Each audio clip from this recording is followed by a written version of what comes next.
Ito naman hong food security, reforma sa edukasyon at legislated wage hike. Kabilang daw ho sa mga nais marinig sa sona ni Pangulong Marcos ngayong araw.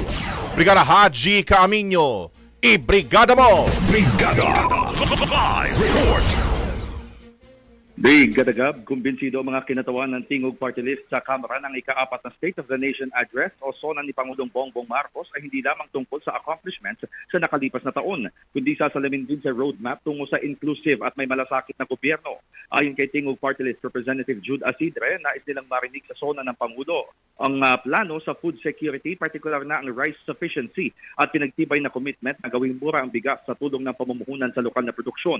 Hiling din ni na Asidre at Representative Andrew Romualdez ang reforma sa edukasyon at pagtugon sa issue sa senior high school program, lalo't kailangan ng mga mag-aaral ang pagsasanay na magresulta sa trabaho o kahandaan sa kolehiyo. May tuturing din anilang moral obligation ang patas at makatwirang aumento sa sahod, kaya dapat mabanggit ni Pangulong Marcos sa SONA ang legislated wage increase sa gitna ng nararanasang inflation. Samantala, kabilang pa sa wish list ang suporta sa micro, small and medium enterprises, disaster resilience, lalo na ang pag-i-invest sa early warning systems at pinalakas na local disaster response teams.